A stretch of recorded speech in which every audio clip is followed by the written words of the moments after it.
Assalamualaikum warahmatullahi wabarakatuh. Selamat pagi rekan-rekan semua. Mudah-mudahan dalam keadaan sehat. Nah, pada pelatihan pagi kali ini kita akan membahas tentang tinjauan pembelajaran e-learning. Nah, yang mana ada beberapa topik yang akan kita bahas. Nah, untuk topik yang pertama yaitu tentang isu e-learning. Nah, pada topik ini kita harus mengetahui isu-isu atau tren e-learning yang ada di Indonesia ini, sehingga kita mengetahui dari bentuk-bentuk e-learning seperti apa yang cocok atau yang sesuai untuk kita terapkan pada pembelajaran dalam proses belajar mengajar. Lalu kita juga harus mengetahui isu-isu e-learning serta kebijakan-kebijakan e-learning yang ada di Indonesia ini, khususnya untuk tenaga pendidikan. Lalu selanjutnya kita akan membahas tentang topik kegiatan kelas dan e-learning. Nah, sehingga kita harus mengetahui substansi dari pembelajaran materi yang akan kita sampaikan itu harus seperti apa, harus bagaimana, sehingga mahasiswa atau pelajar ini bisa memahami apa yang telah kita sampaikan.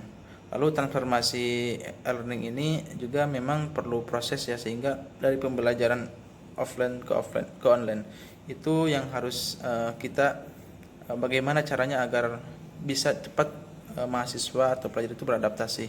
Lalu untuk topik yang ketiga kita akan membahas tentang produksi konten e-learning, sehingga bagaimana caranya konten-konten seperti apa yang layak kita sampaikan, yang layak kita terapkan pada proses pembelajaran, sehingga dapat menarik minat mahasiswa atau pelajar untuk belajar e-learning itu sendiri. Lalu kita juga harus mengetahui tools atau alat-alat pembelajaran e-learning yang dapat memfasilitasi dalam proses pembelajaran, misalnya dengan Google Meet, via Zoom, atau misalkan dengan quiz online, atau hal-hal alat-alat lain yang dapat menggugah semangat dari mahasiswa untuk belajar. Lalu untuk yang ketiga yaitu tentang penggunaan PowerPoint.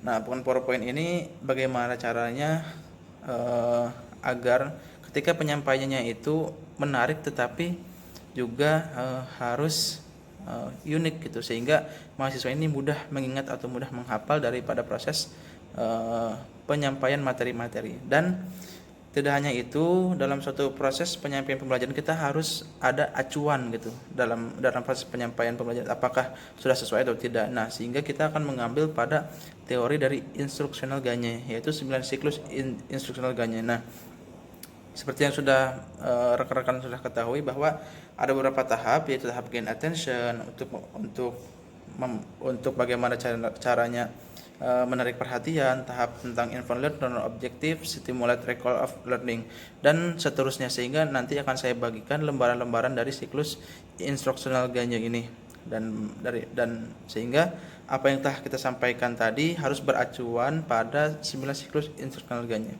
Baik, rekan-rekan semua, terima kasih telah hadir dalam acara pelatihan kali ini. Wassalamualaikum warahmatullahi wabarakatuh.